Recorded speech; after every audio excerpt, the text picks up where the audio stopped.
pussy, cunt, pussy, cunt, pussy, cunt, pussy, pussy. She's cunt, she's pussy, she's cunt, she's pussy, she's cunt, she's pussy, she's cunt, she's pussy, pussy, cunt, she's pussy, she's cunt, she's pussy, she's cunt, she's pussy, pussy, pussy, pussy, pussy, she's cunt, pussy, pussy, pussy, cunt, pussy, cunt, pussy, cunt, pussy, cunt, pussy, cunt, pussy, cunt, pussy, cunt, pussy, cunt, pussy, cunt, pussy, cunt, pussy, cunt, pussy, cunt, pussy, cunt, pussy, pussy, pussy.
Eins, zwei, eins, zwei, ein, zwei.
I'm the super twister with the S on my chest, S on my chest, S on my chest, S on my chest, S on my chest, S on my chest, S on my chest, S on my chest, S on my chest, S on my chest, S on my chest, S on my chest, S on my chest, S on my chest, S on my chest, S on my chest, S on my chest, S on my chest.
I know that's right.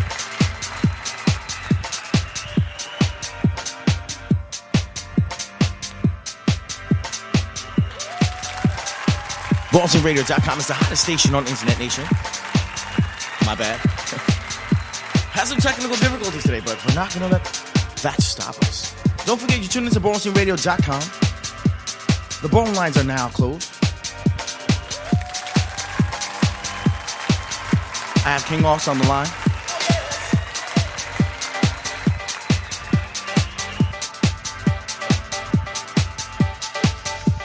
Talk about a legend, talk about a statement, talk about a star. You know who you are. Can I see just for me?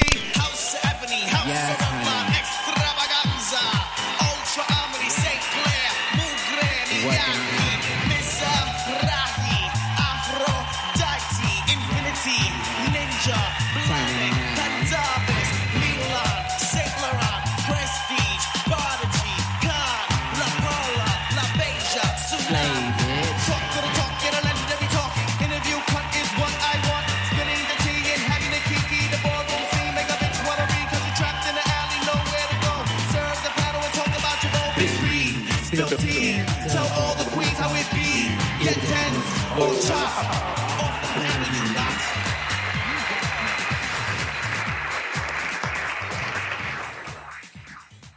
All right, ladies and gentlemen, I have Aus Ultra Omni. Can't take it. Say what's Hello, up. hello, hello.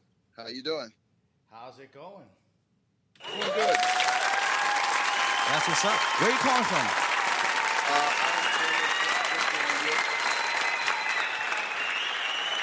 I hear you a little kind of low. You said it's kind of low? Yeah. But it's okay, though. Forget about that. We'll keep going. All right, for those who's new to the ballroom scene, let everybody know who you are. Okay, I am Osben Jordan. I'm originally from Texas, but I grew up in Louisville, Kentucky, and became a man in New York City. I know that's right. Yes. Real quick, I just wanted to say thank you so much. We are honored to have you on the show. Thank you for having me. We have so much to discuss. And also, I want to give a great big shout out to Tiberius Ninja, the House of Ninja. Yes, very much. Yes. Is there any shout outs or anything you want to say real quick before we start the interview? Shout out to my house, Ultra Omni. Shout out to Kevin Omni, Brian Omni. Shout out to all the Omni chapters. Shout out to House of Ninja, the ballroom scene, dancers all over the world, my teachers, Muhammad Ultra Omni, Tim Princess, Damian Ebony, Ultra Omni, Vintage, another one of my first teachers, Willie Ninja. Yes. Shout out to Willie Ninja. Definitely. All right. Let's start off with your childhood. Let's talk a little bit about your childhood. How was your childhood? Because, everybody in the scene has a different way of coming, into this world. Did you have a good childhood? Did you have, a misfortune in childhood? How was your childhood? My childhood was pretty cool. I moved to Kentucky from Texas when I was about 5 years old. I used to get into a lot of fights, actually, when I moved because people in Kentucky were a little country, and I used to wear, tight jeans, cowboy boots, right. Polo shirts with, the alligators and stuff on it, and I had a box at first, and then it turned into a mohawk. So Yeah, I know that's they right. fight. All right. Yeah. Other than that, it was pretty good. How was school for you? How was the school and the education for you? The schooling was okay. Education was also a little bit okay. At the time in Kentucky, the place that I grew up was still pretty segregated. In the school that I went to, you still had a lot of bias and prejudice and racism going on. So, as a majority person inside of the school system. Certain things would go on, and I would get in a lot of trouble. But now talking to my parents and everything, they can look back at it and say, okay, maybe it was a little bit overboard. Yeah. Well, that's what's up. Supportive parents, good childhood, good start. All right, let's talk a little bit about your, coming, into your teenage years. How did you discover, your talents? How did you discover, the club scene? How did you come into all of that? Okay, so teenage years in the South, especially in Kentucky, the club scene we didn't have that many. We did have one that was downtown that we would all go to, but at that time, during like middle school years and everything like that, I was a b-boy. So I was breakdancing, I was popping, and then going into high school after doing martial arts for many years and cheerleading. Military school, I went into a performing arts high school, and started doing acting and everything like that. So when I had free time, I would go with my best friend out to the club. My pops was real strict, so I used to have to sneak out and go to a lot of places. I know that's right. I remember those days. Yeah. Getting in trouble for being out too late. Yeah, and he was real serious. So he's real southern. Got the go-to and everything. So even if I was a minute late in the street light came on, I would be in trouble for a whole week. Belt whoopings. I remember getting whoopings up until I was 18 years old. Ridiculous. Yes, that was it. That was it back in the days. That's when you knew you was in trouble. All right, cool. Let's talk a little bit about the clubs. Some of the legendary clubs. When did you start? Dance battling and taking the club scene seriously and noticing that you could, get your music, your dancing or your stuff out of that scene. I started getting serious about battling and everything when probably when I was about 14 years old, and that was doing the in the popping scene. We didn't have clubs, but we had house parties and we had street parties and stuff. So we could always go somewhere. Or actually, you know what? There were clubs that was rented out. Now that I think about it, we did have clubs, and they would throw different battles. There was something called 502 Heads, and they would throw something at least once a month, and everybody would come out there and battle. So everybody from the area or around the Midwest would come, and you would see everybody, Asians and white, black, Hispanic, and everybody would battle. But then going into college years and everything like that, I didn't do so much battling because I was learning and it was performing arts school. But there was a place when I was in Pittsburgh. I went to this college called Point Park. And right down the street from Point Park was this club called Pegasus. And some of the kids from the college, they would go to it because it was a performing arts college, and the majority of the kids were gay. They would go to the club, and I remember one time, some of the few kids that was in the same class with me, they came back inside, but he was bleeding, and his nose was messed up. He came in crying, and I'm a very protective person for my friends. I don't care, who you are. So for me, I immediately ran out there to see what was going on. Wow. So from that point, anytime that they would, wanted to go to the club and I wasn't doing anything, I would walk. I would walk them to the club, and then I would walk them back just to make sure nobody, tried anything or messed with them. So that was the first time that I had been to a gay club, and that was I think 2001 in Pittsburgh, a club called Pegasus, and that was also the first time that I saw Vogue, that I would know it to be Vogue, but I wouldn't know it to be Vogue until years later. Wow. It was two femme queens battling. I didn't know what was going on. I went there with, a couple of friends, and I thought they were arguing. There's a lot of yelling and hands and stuff going on, and then all of a sudden, bam, one dropped on the floor into a dip, and Yeah, you already know. yeah. So I didn't know what was going on at the time. So my mouth was, my mouth was wide open, and I didn't know what to say, and I was laughing, but it was so smooth the way it was done. I couldn't get over it. But that was the first and the last time that I saw anything like that until I graduated and moved to New York. Wow. Damn. Now, a lot of people don't notice about, everyone in ballroom. There are some people who are straight, and you are a straight person in the ballroom scene, right? Correct. Correct. Yes, 'cause a lot of people ask questions they don't know. You want to hear it from the person's mouth. Now, right. What are some of your first balls that you've attended or were introduced to? Let me see. Okay. I had a teacher, not had, I have a teacher that goes by the name of Brian Footwork Green.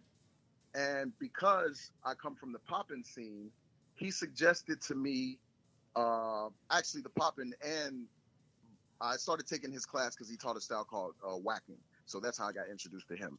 And he suggested that I go to Vogue balls to have a better understanding of kind of what that culture evolved from, and also so I would understand a little bit about clean lines. So that was the first time I was introduced to it. And then I guess a couple of weeks later, I found out that he gave me information to a ball that was going on, and at the time I was staying in Flushing, Queens, and this ball was in Harlem. It was at the old martial arts gym, not gym, ballroom. I think it was like 112th and 3rd or 4th Street, right around the corner from like this McDonald's. But I used to go there.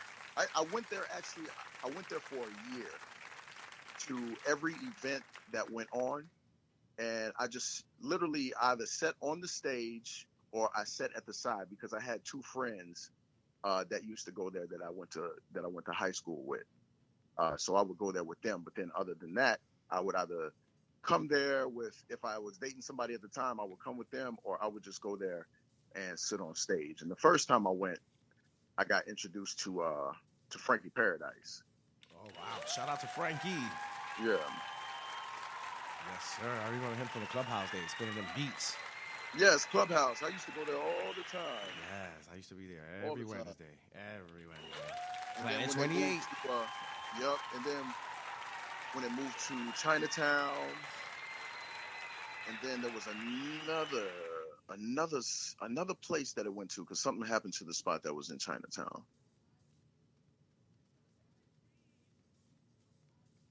All right. Well, what categories are you known for walking? Old way and pop, dip, and spin. That's pretty much it. And actually, I started out mostly learning Vogue Femme because that was what it seemed like everybody was doing. And the first time that I went to this club, I distinctly remember that they were, it started out as a regular night and they were playing hip hop music, and it was all cool. Then all of a sudden, like 1 o'clock hit, and then the music changed, and it got real lit. And I was surprised as hell. I didn't know what was going on. Like the confetti and the glitter came out. Man, I was like, but it was so cool because for me as a dancer, that's all I see, and I saw so much freedom. And then me being fresh out of, college and performing, and the college that I went to, both of them, they are performing arts schools. So I had to take jazz, I had to take ballet and modern African, and the other school I went to was it was an all-female school, but they allowed 3 guys a year for the dance and the theater program. So I had to, learn all kinds of stuff from there too. So ballet.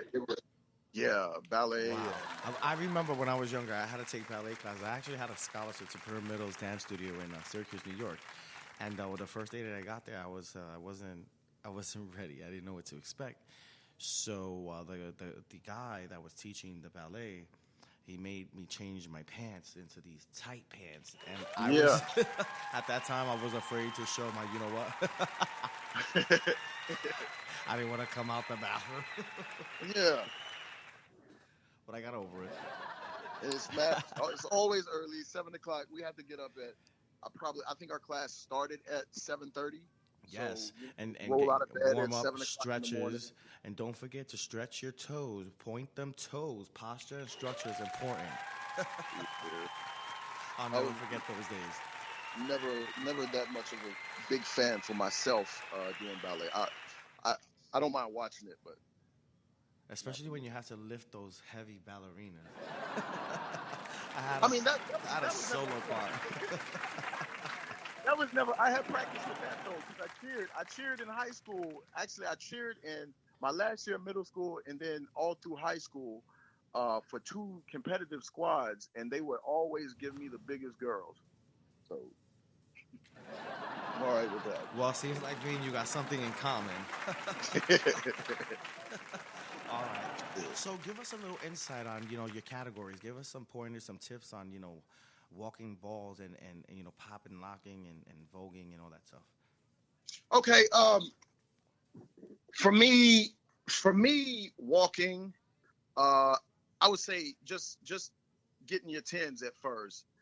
No matter how many times I've ever performed on stage or with an artist, I have to say that is one of the most nerve-wracking things ever, because you're constantly doubting yourself, and it doesn't matter, I think, how good you are.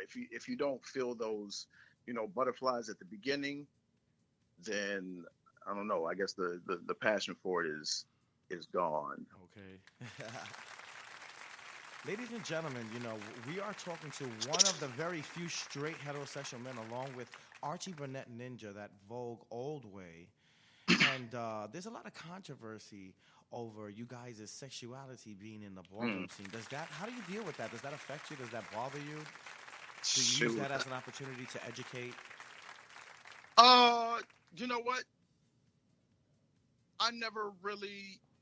People can say what they want to, and it's never really bothered me, and I'm probably okay with it, just because I've already heard any kind of insult or any kind of negative comment just from being the only black male cheerleader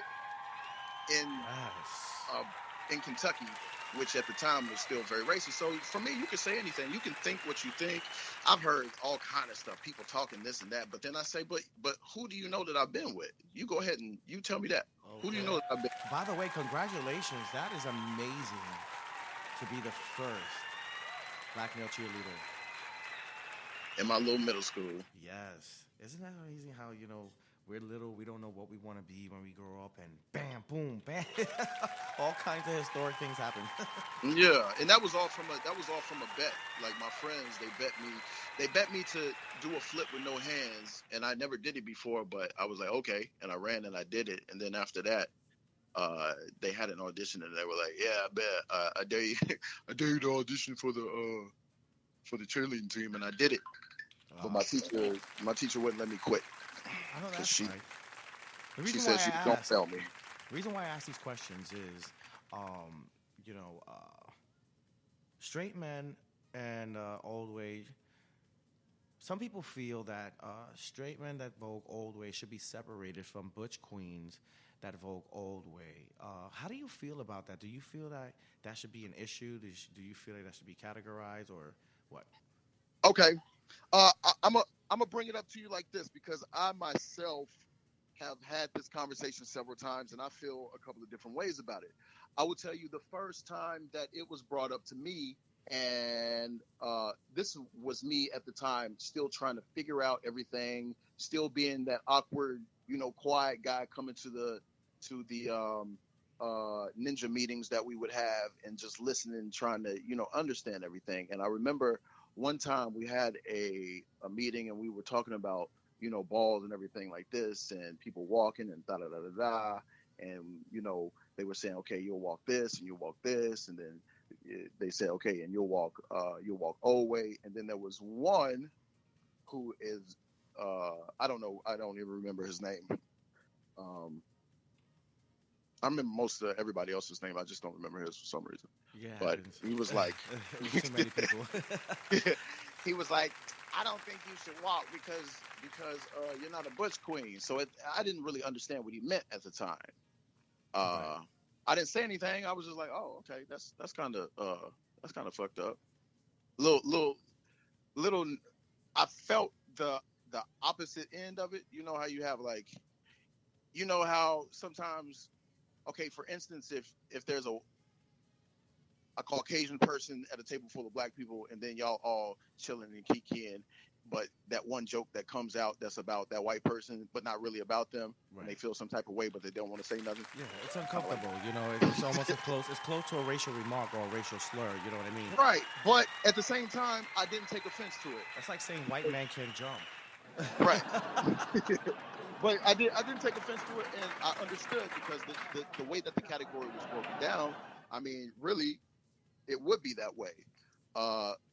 But you do have some that don't say Butch Queen. It just says Right. Old Way or something like that. So I could see that if it was specifically the category that said Butch Queen Old Way. You know, most of the time I don't walk actually, and I contemplated the last little function that I walked was Vogue Nights last week. Actually, no, it was this week, and I was trying to see if the category said Butch Queen Old Way because there was one time I didn't walk in Dallas for the same reason. Oh, that's right. Shout out to. But I think now, you know, you have enough males. Actually, you have enough straight males in the scene that Right. if we're all together at some point in time, you could have this category. Yes. But that was my main mission. Actually, to tell you the truth, my whole mission was to open this whole thing up so it could be respected and shown to other people that were in my dance scene, which Right. was, you know, the house scene, the popping scene, because we all went to clubs together. You know, there was a time where I was popping a lot, but our club got shut down, so we were forced to go to the clubs that were playing house. I didn't know anything about house music at that point. Right. But we would go to the clubs to go pop.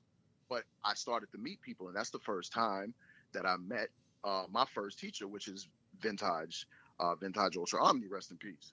And that's the first time I met him, and that was the first time that I mopped the floors with Muhammad, and I didn't even know that was him at the time. Yes. Who else I met in there?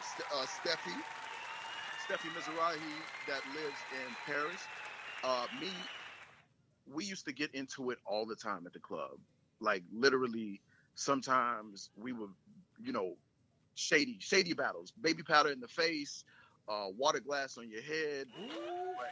Cigarettes ashes being put out on the garments. But yeah, but it was fun. Like even though other people around might have thought it was crazy, it made sense to us at the time. But, Right. you know, For those who's listening right now, you know, especially those heterosexual people in the ballroom scene who's tuning in right now, what would you like to say to those who are listening who criticize straight men who vogue old way or vogue period or in the ballroom scene? What do I say to them? Yes. What would you say? I say to them they should have hopped on board. I know that's right. That's what I say to them, because the same ones that criticize are the same ones that used to see me dancing in the clubs before anybody in the other scenes knew about it, that had all the females that were around me. I know that's right. Yes. And I had a relationship with them through dance, and they couldn't understand why they're over there, you know, getting sweated up doing jumping jacks, break dancing and head spins. I'm over here posing and making pictures. on the floor, around the clubs whacking and stuff. So you'll see it now, even in New York. Try just being different. Period. You know what I mean? And I commend Right. you because this is how you break barriers and break boundaries. You know what I mean? You learn that was the first time that the urban street dance scene had a reconnection with. On the other hand, as far as bringing females in, this is the first time the urban scene has really had a connection with dancing with a partner. Because before that, the hustle wasn't really in like that. A few people knew how to do it. Now you have my boy Jeff, who's teaching new style hustle. But before that, the males would dance with the males, the females would dance with the females, other than the house dancers that would loft and be on the floor. But the Vogue allowed, people to actually come together. It allowed the gay people and the straight people in the scene to be able to dance with each other without, any thing in the back of their head like, oh, this person's trying to get me or this person hates me. There was nothing inside that. The clubs that I went to, everybody was just dancing for the love. The ballroom, that's a little different. Speaking of ballroom, the European ballroom scene. Give us the history on the European ballroom scene. As a matter of fact, how did you even get to Europe? Like, how did that happen? And give us the history of the ballroom scene in Europe. Okay, I'll give you the parts that I know. I can only give so much because I don't want to get the information wrong, and I know there are people that have a well-documented good regimen of it, and I'm pizza pan. Yes, I know these. Yeah, we don't like when people get on the air and you know what I mean. Spill the beans, tell it all. Yes. There's too many people from, over. It's not even the girls from here. It's the ones from overseas that we have to watch out for. I hear there's a lot of history changing, a lot of history changing, a lot of writing. And here's the thing. And, here's the thing you got to know about me. Missing Gospels from the Vogue book. I don't look at anything. Yeah, right. I don't look at anything, biased. I'm pretty straightforward and I keep it real. So if something happened, I'm pretty straightforward and truthful about it. Right. I'm not really into the whole caddy, but I will bring it. I know that's right. All right, so tell us a little bit about the ballroom scene in Europe. How did that come about? Okay, ballroom scene in Europe, from my perspective. First, just from what I've heard, ballroom scene. There was no ballroom scene at this time, but there were people who were voguing in places like Paris and London around the 90s. What year did you get to Europe? I got to Europe in 2006. All right. And I got to Europe in 2006. I was actually on an off-Broadway national tour in the U.S. and a popper friend of mine hit me up that I just met at some kind of movie audition, and he was like, "Hey, I got the opportunity to go to France. I need 2 people to come with me. We can put a show together, and it'll be great." So we put a show together, and we also had showcases, and I showcased for the first time there, whacking, and I showcased Vogue. And then the second time I went to Europe was in 2009, and that was Sweden. But before we go there, we have to talk about Asia, because Asia. All right. Asia was first. Yes, shout out to Asia. Yes, tell me the tea. Okay. All right. Asia was some of the first ones. From what period? I would say, as far as the people who we know to be, inside of the scene, not the ones that might have been doing it, but we don't know anything about. I'm talking about the ones that we know about, that were doing it, that were documented, that I have pictures of, that you can go, that I can send to you. Yeah. These were a group of girls from Osaka, Japan. And I brought them actually to train with us for the House of Ninja. And then the first time I went to Japan was the end of 2007, beginning of 2008. And I went to a place called Fukuoka. And in Fukuoka, that was the last person that had been there to teach Vogue was Willie Ninja in the early 90s. So I met Willie's original, not original, the kids that he had from in Japan. Yes. So people like Kopi, Mizrahi, like I've been knowing her for a while. I used to be in the studio with her, and she had her own group of kids from Tokyo that would come, and we would do workshops and everything. So she was definitely back then one of the first ones in Japan that was, pushing the scene, because as far as I knew, there was nobody that was actually pushing it. And they were, in the midst of doing shows already with it. And for what they knew, they had pretty nice hand performance. Word. But yeah, Japan. Who was the person that I told actually that gave me the okay for everything was Willie himself. Yes. I made sure before I went overseas did anything, I spoke to him first. I also talked to Archie and whoever was there at the time. I know that's right.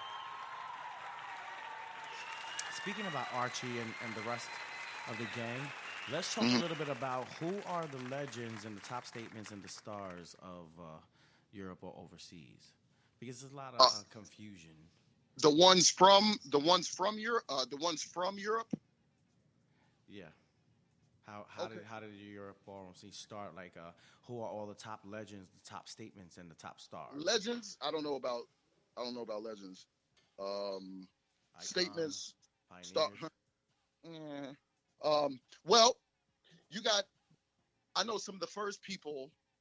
The first people that were, Europeans that were coming back and forth or living in the States was Ananique and Steffi Mizrahi. I definitely remember Steffi from being in the clubs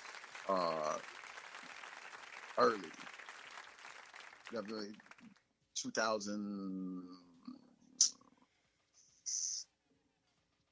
When was that? Funk Box? No, not Funk Box. It was a club we used to go to called Soulgasm. It had to be 2000 and as early as 2007 because HDI was 2008, but we had already been dancing in the clubs at that time before then. Yeah. All right. So I know we talked a little bit about Asia and some of the people who started that part of the ballroom scene in Asia. Now we didn't finish the European ballroom scene history. European. Okay. Some of the first people that were involved in the Vogue scene, also coming from Europe, were in 2007. Definitely, there were people from Europe coming here that were learning. I would say there's a girl from Denmark. Her name is Eva Shu. You had 007. You had Frederick 007 from Sweden. You had Brinja 007 from Iceland.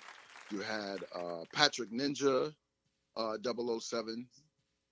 He was from Holland. Let me see. The other people that I can remember, Anna Nostrum. And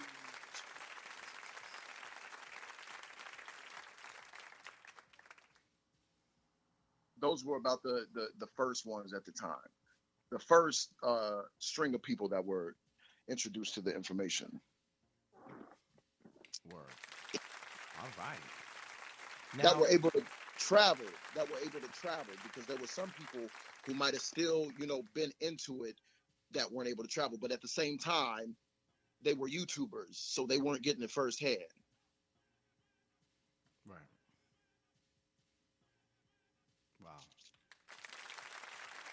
Now I know that you are. Now you are Father Omni in Texas.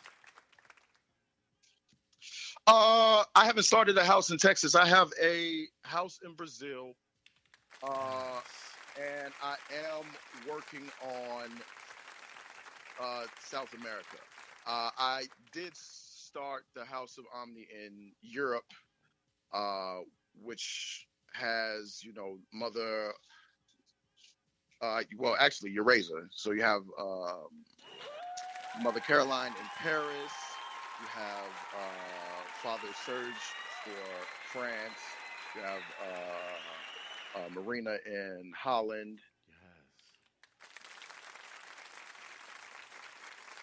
And I started that under the direction of Kevin Omni and also Muhammad in 2000. I went there first, 2011, but it was officially started in 2012 when I went there. Yes. Any future plans for the House of Omni in Texas yet? I'm still checking out the scene. It's a little different for me, so I'm not sure. And if I'm involved, I'm a old way, pop, dip, and spin. So a lot of the new kids or the people entering the scene, they are stuck on the Vogue Femme. There's nothing wrong with that because we got a lot of Vogue Femme. I myself, like I said, I learned how to do something Vogue Femme dramatics at first. So everybody it's like a rites of passage. Like you gotta go through that first. Right. Now there's a little rumor stating there's a ballroom scene in South America that's rising, and yes, it is. You have something to do with that as well. Well, I'll tell you this. Before there was the Vogue part, with me involved, there was whacking. So whacking was actually the platform that was able to allow for voguing to exist in Europe, in Asia, in places like this. Because, like I said, I was going places around the world, and I was teaching whacking, and I was teaching forms of popping, but nobody knew what Vogue was. So I literally had to pull out my computer. I had to get footage of the people that I knew. And I've never, ever, ever been a selfish person. Like, I don't understand people who could go places and then not mention the names of the people that they know of that came before them or that they know of that taught them, and go to some place and not even mention their name. I'm always mentioning names. Right. So, yes, that's a very big issue, not only in the bone community, but in almost every community. Right. And it was when I first went out to Europe, there was a lot that was going on. The whole scene was messed up. The whacking scene was messed up, and the growing Vogue scene was messed up. But that's because there were individuals that were out there that were teaching without the proper education. Right. I was lucky because I was actually around and I was traveling with a lot of my teachers. So when I messed up, they would call it out and then correct it on spot. And I would also ask, if I was doing something right, and I knew I could look over, and if it was wrong, I would say, sorry, could you please show this? Oh, that's right. Precision. Right. Yes. Now, let's talk a little bit about the debut of the House of Ultra Omni in Central America. You didn't think I knew about that one too, huh? Yes. Can you tell us a little bit about the debut of the House of Ultra Omni in Central America? Wow. Okay. Well, actually, to tell you the truth, that wasn't the first Omni house that we had. There was actually, we had started a house, I think around 2012, maybe. It was Louis and Felix. There was only like 2 or 3 people. But at the time, we had been there a couple of times. I've been there, and Archie had been there before, and I'm not sure if Danielle had got there at that point or if it was years later. But the scene wasn't. First off, it wasn't big enough, and the information for all the styles and history, it wasn't known yet. So it was, it was small. Now the scene has definitely grown, and yeah, that's the they thirsty. Y'all better watch out. U.S., Europe, I'm sorry, they are coming. And here's the thing. Let me tell you the difference, though. Here's the difference. See, now you got an element of people. This is what I want the people. If you're listening and you are in Europe, this is specifically for you, because there's been a lot of things where people try to get information. They take the information and then they try to make it their own and then leave the original people out of it. Wow. Brazil is not on that. And they are coming for you thirsty, hungry, and they got body. The missing scriptures of the Vogue manual. Wow. I have a student there named Toshiba who I made the prince of the house there. I think the first time I saw him was in 2009, maybe, on a video. But literally, he tried to talk to me, and I literally didn't talk to him for like 3 years until I saw a progression in his form. And then after that, he's been one of the loyal student and really a very big teacher out there in Brazil. And I have a lot of respect for him, and he is the one that is molding that house out there for the Omni. Yes. Congratulations, man. Right. Now, we also have been informed by the elders in Central America, that Arturo Balderas Ultra Omni will be in charge of debuting the icon House of Omni in Central America. Let's talk a little bit about your stage and club performances. Stage and club, what about it? Yes. Is there anything that's going on? Anything new you're going through? Anything you're debuting? What are you doing today? What's going on with you now, present? See, right now I am chilling. Club and stage, right now I'm in New York, but I'm on a rest. I'm actually on a tour with a group called A Tribe Called Red. They are an indigenous Native American group from Cree Nation. They are Cree Indians from Canada. Yes. So I'm on their national tour at the moment. So we'll be traveling, doing tours. The first one was supposed to be in Europe, and then Saturday we fly out to Canada. Then we're out in Canada for a while. We come back. We hit up Las Vegas, LA, New York Summer Stage, Phoenix, Colorado, a lot of places. Yes. Wow. And this is going to be a fun experience for me, because the only gigs that I like to take are gigs that I can freely dance however I want to. Or if I'm a featured dancer, like I don't like to be background and dance with a whole bunch of people. That's not my stick. I stand out too much. Right. Yeah. But yeah, I'm excited. Any future plans you might have coming up? You want to promote, or any shout outs you want to give out real quick? Future plans. A lot of things in the future. Really look forward to possibly having a house in Texas.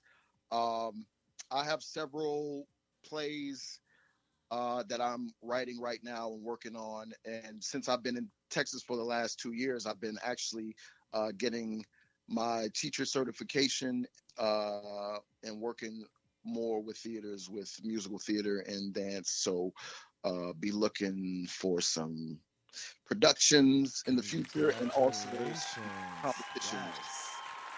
Congratulations. I actually teach musical theater here at the Stars Performing Arts Center in Reading, Pennsylvania. I actually love it. I mean, I get up every day to come to work because I love it. Pittsburgh, Pennsylvania? Reading. So you know Point Park, right? Oh, yes.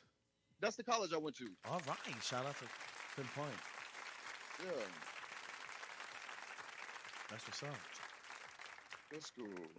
All right, Look. it's time to talk a little bit about ballroom politics before I let you go. All right. What I wanted to ask you was, because I know we talked a little bit about, Hold up, real quick. Let me take a seat for this one. Definitely. We're gonna have to have several seats. This is a topic. The girls go up for this topic. A lot of heated situations. What do you feel about the status situation in the ballroom scene? Positive, negative, pros, cons. Shoot.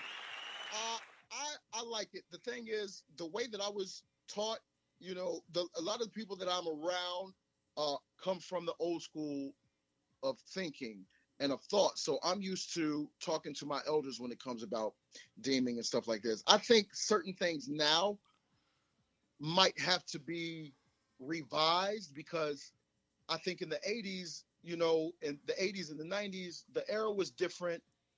I don't know. I think just for this new generation, because there's so many people from all over the world popping into it, and the scene has grown so big.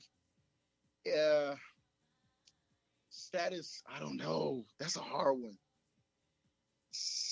But I don't see naming people icon within 10 years. Like I was always told it was 30 years to be an icon, 10 to 15 years to be a legend. There's a lot of discrepancy because nowadays you can buy a status. How do you feel about buying your status? I've never heard of that. That sounds ridiculous. That sounds ridiculous. And also, it's like, okay, what about the people who aren't so much involved in the ballroom scene, but are in the ballroom scene? But the thing is, they are making waves within the entertainment and performing arts industry. How do you name somebody like that? Right. Well, you know what? I heard that if you became a sensation in the entertainment and ballroom, you didn't have to wait your 10 years to become a legend. You just became automatically a legend. Apparently. Or icon. Apparently.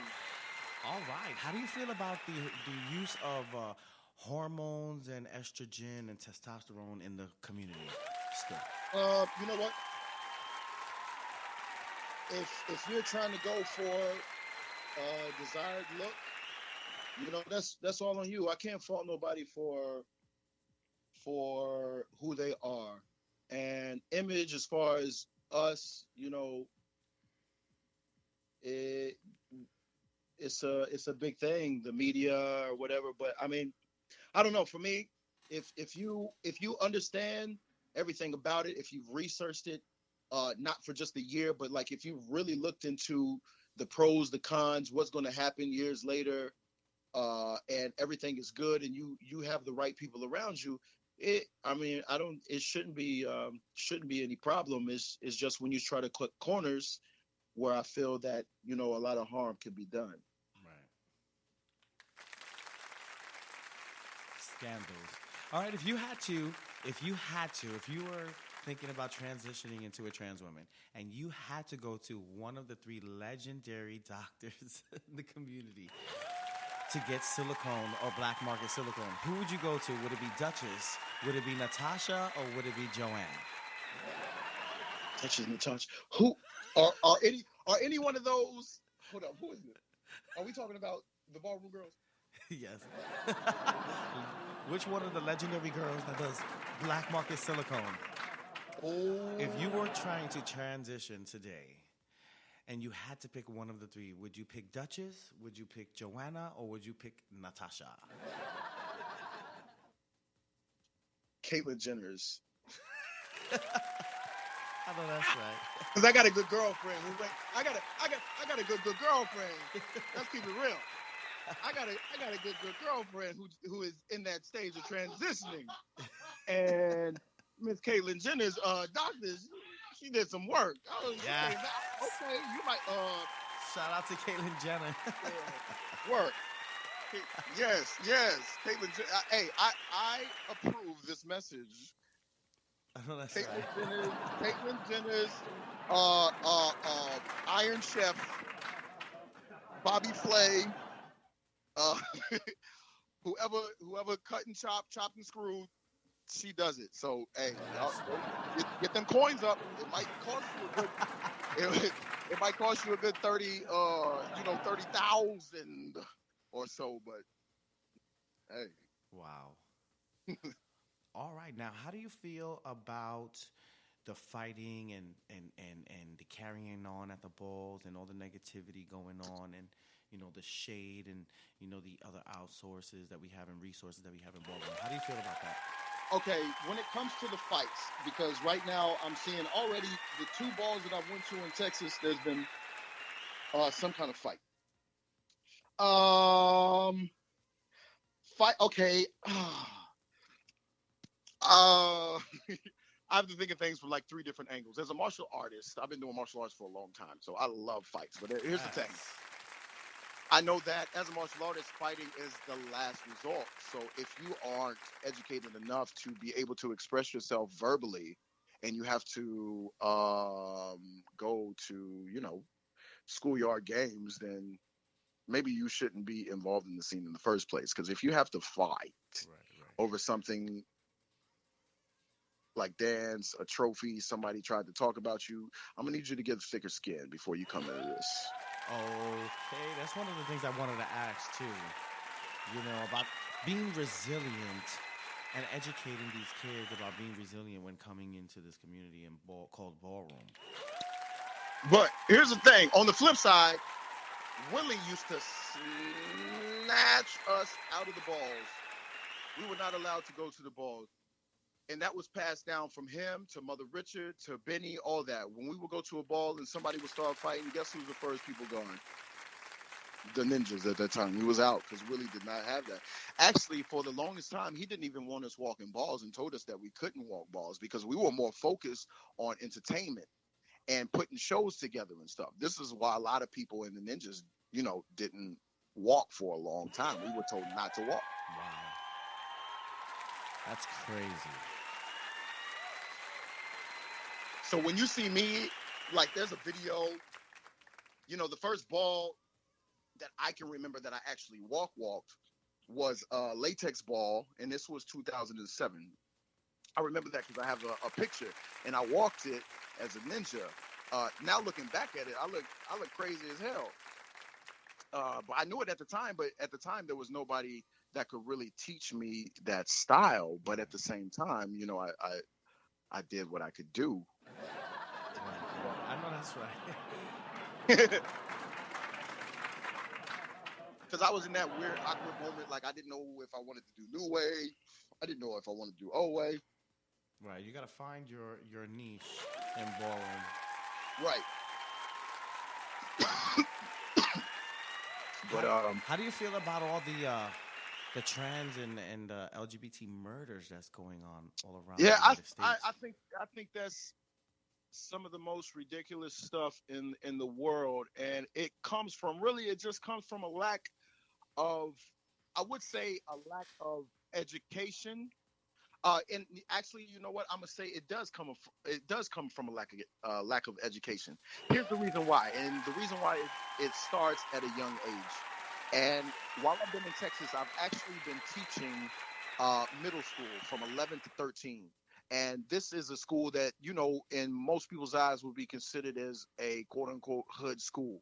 So, you got to treat these kids a little bit different because the curriculum that is being taught, it doesn't really reflect or represent them. So there are certain things that can be said, and I'm a theater arts teacher. There are certain things that are said jokingly that they don't know is very offensive. So I have to address that, immediately, and then they don't understand. So during this time in Texas, when they started talking about the no gender bathrooms or letting transgenders be able to go inside of the boys and girl, whichever bathroom that they chose for their gender, it became a big thing because now I have all these kids talking about, I'm not going in that bathroom because, if I see a transgender come in here and want to use the bathroom with me, I'm a da-da-da-da. And I had to talk to them, and I said, yeah, but why? No, because I don't want nobody looking at me. I said, how stupid do you sound? Looking at you, what would be the purpose for somebody to take their time and go out of their way just to go into a bathroom so they could look at you. I say, you so selfish and conceited. That's crazy. So Usually you have the to- guys who say they don't want nobody to see them is the one who have small peckers. You know what I'm saying? But it's yeah, right. Hello.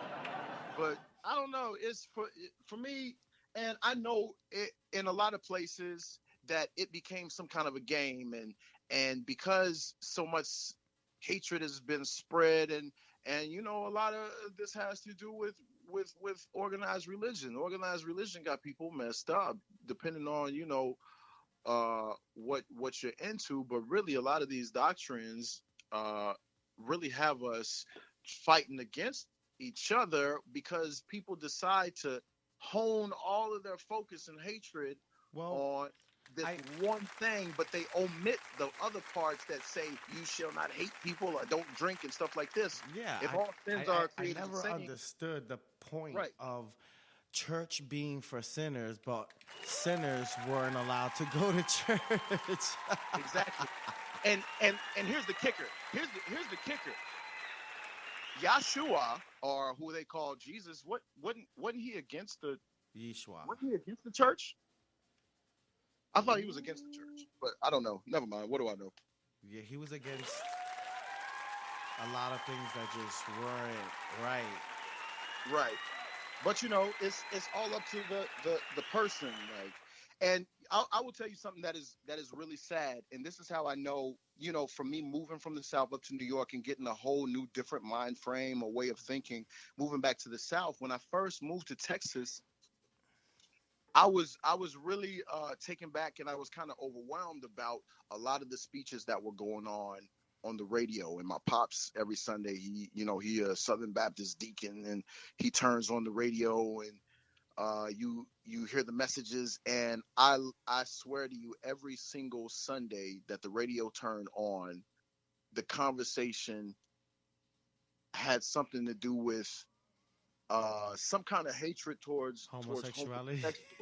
And I really could not understand why so much emphasis and hate was being put on it. And I'm like, why are you spreading all this hate to the point where you're not giving any facts? You're literally just spitting out some random stuff that doesn't hold, you know, very much truth. And if I call you on it, you're not going to be able to really, you know, point it out.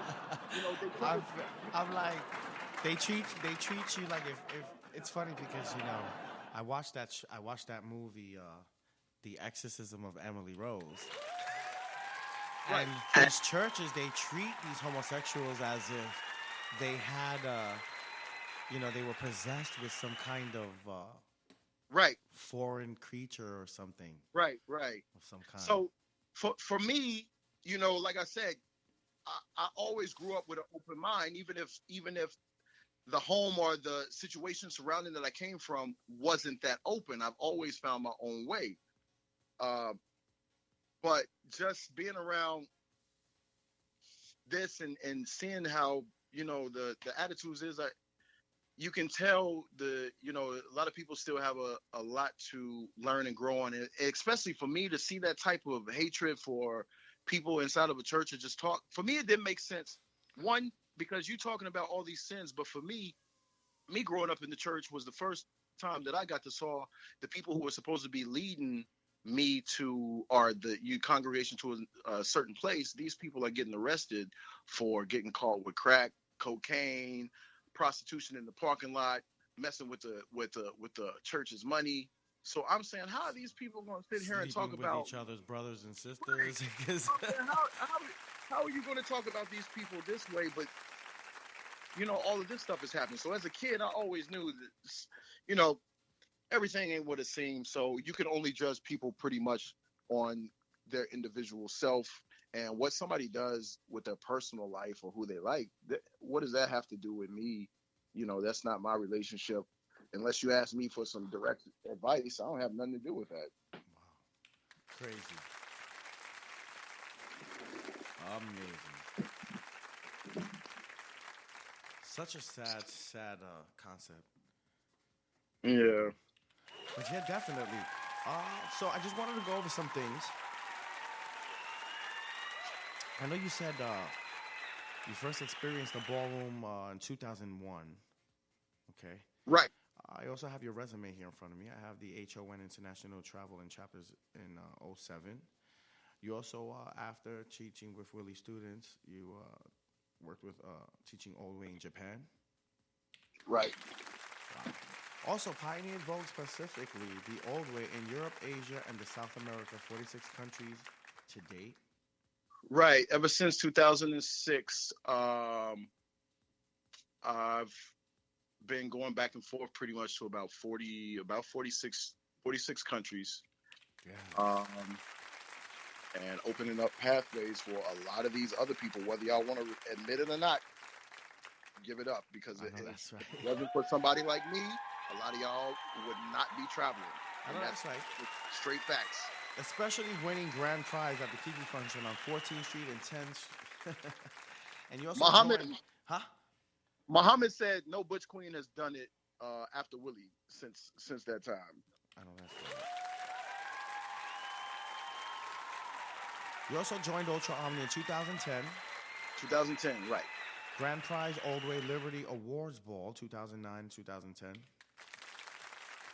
Also, you were nominated for Old Way of the Year, became International Father in 2012. Won Grand Prize Old Way at Street Star Ball in 2012. Wow. That was in Europe, right? Yes. Sweden's first official ball in 2014. And opened the house in Brazil in 2017. Right. 2014, the winner of that, it was between me and my son. My son got it. I won. He knows it, but you know what I'm saying. Who's your son? Louis. His name is Louis Ultra Omni. He's from Sweden. He's also another straight male popper. Locker, actually. But he does a lot of different styles. But he's another one of them that, understands, respects the culture, and gets it in. Amazing. Well, real quick, we're getting close to the end of the show. Right. I wanted to give you an opportunity to, give some shout outs. Is there anything that you want to say to those who are tuning in tonight? First off, I have to give a shout out to rest in peace, Vintage, Ultra Omni, and Willie Ninja. If it wasn't for these people, most likely I would not be doing this. And also Brian Green, Tyrone Proctor,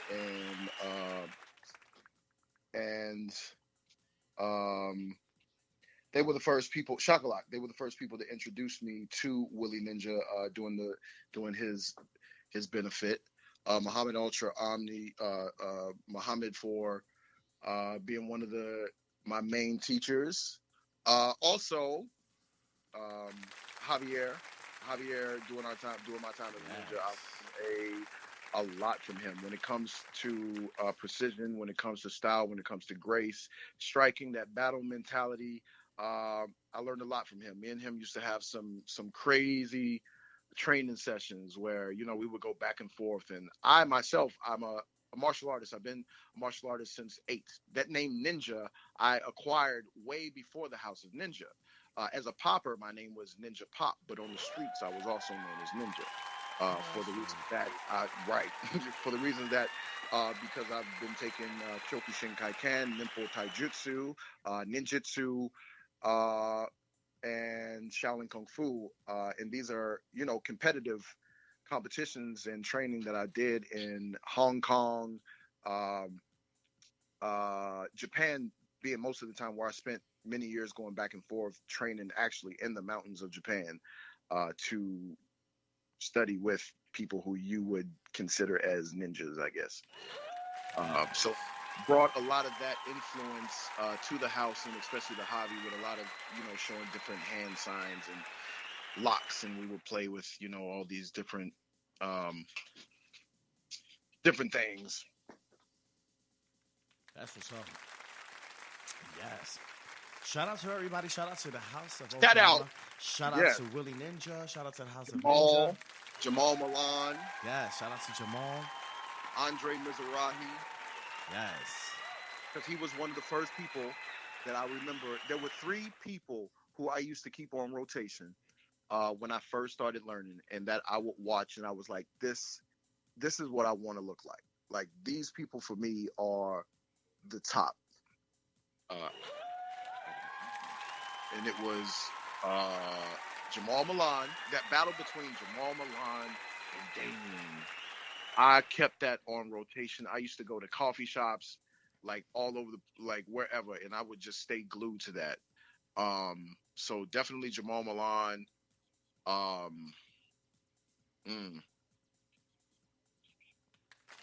Kevin for face performance.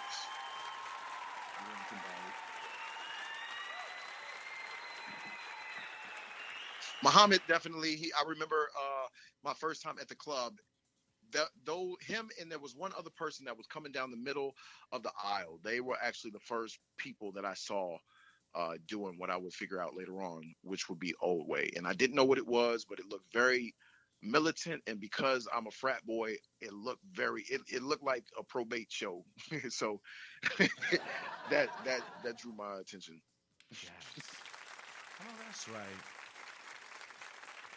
Wow, a lot of memories. Yeah. A lot of talent, a lot of great moments. Congratulations, man. You have a fabulous ballroom history. It's all right. It could grow more. Now I'm back into the battling because now, I had to take some time off for myself, get some more education and things for the future. Like, dance is all good and I'm going to be doing that all my life. But at the same time, I got to get some coins. Very important, yes. But I'm coming back because I can't wait, and I can't wait to battle a whole bunch Knowledge is power, and power pays the bills. Right. And also keeps your electronics on. All right. Aus, I got to let you go. We're running out of time. But it was a pleasure having you on the show. I really appreciate you coming on the show and giving us, the history on the European ballroom scene and the House of Ultra Omni and giving us your ballroom resume. Right. That's a very short history, but I did what I could do at this point. A very short but powerful history. Yeah. All right. Is there any shout outs you want to give real quick before I let you go? Hi, Mama. Kevin Ultra Omni. Spider Ninja, that's my homegirl. I brought her into the Ninja. Shout out to her because she is doing a lot, and that's some good stuff. The European ballroom scene, definitely the ones who have been holding it down over there: Caroline, Serge, Ananique. These people, my Brazil crew, just anybody who is, coming into it and has been interested. Everybody all over the world, from Brazil, Mexico to, Japan to Korea. Yes. Shout out to Aviance. Yes. Aviance Milan?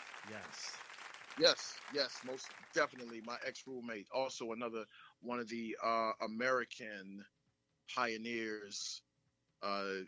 If we get technical, don't kill me for saying that word, y'all. You probably will, but that's okay. Meet me on the floor. That's right.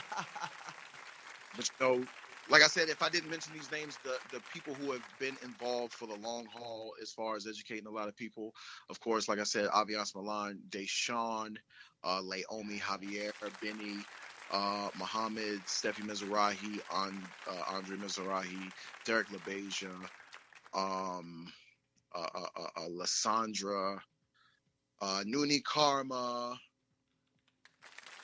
and to the kids that I remember, Ananique, Vadim, Karina Mizrahi, actually, who people might not know, but that was the first person when I came over there in 2009. She was the only person who was a part of a house that I knew of. Nastia, Marie Ninja, Greta, Milan, Anna Nostrum, Eva Shu, Brinja, Frederick. Yeah. Stefan. Yes.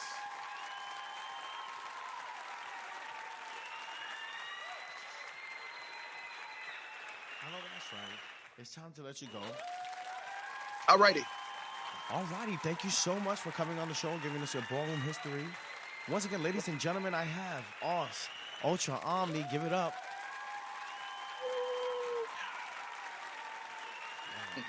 Please. All right, bro. So I'm gonna let you go. I'll keep up with you. Keep me posted. All right. Definitely, if there's any events or anything you need me to let you promote for you, let me know. Okay. You know where you heard it first? BallroomSceneRadio.com, the hottest station on the Internet Nation. I'm your boy, Izzy Stars La Beja. I will get in contact with you, Aus. Yes. Thank you so much. All right, peace. All right, one. Oh, that's right. All right, that was a cute light interview. Want to give a great big shout out. Danny, Tiberius Stretch Ninja, you have done it again.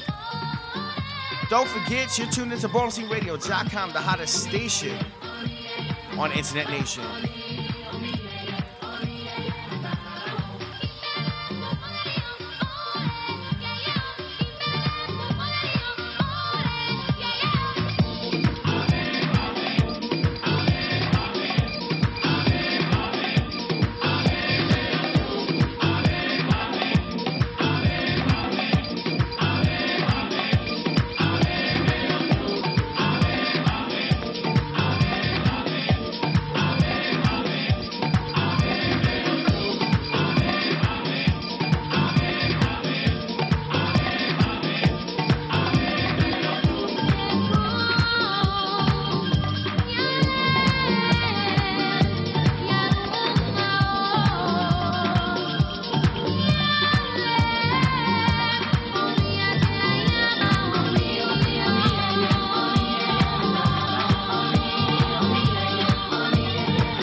Here's a story.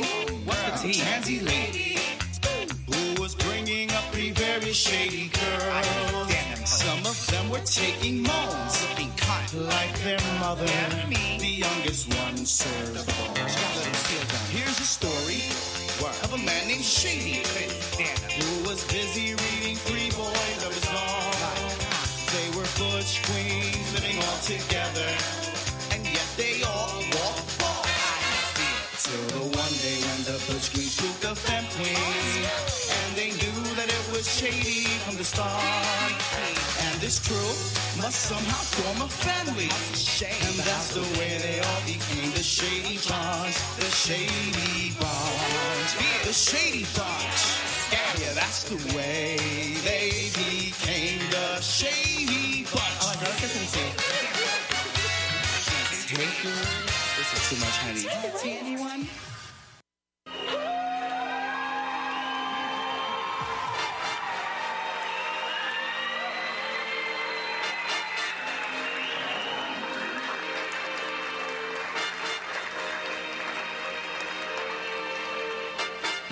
BallroomScene Radio sponsored by the House of Ninja, House of Blonic, House of Ultra Omni, House of Extravaganza, House of Infinity, House of Milan, House of Latex, and of course, the one and only, the legendary House of Stars.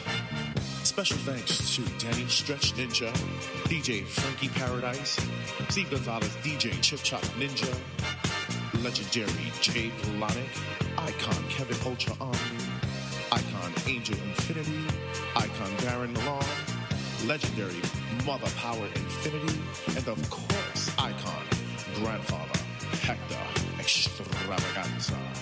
Tune in every week at 9 p.m. for the hottest station on the Internet Nation, BallroomSceneRadio.com.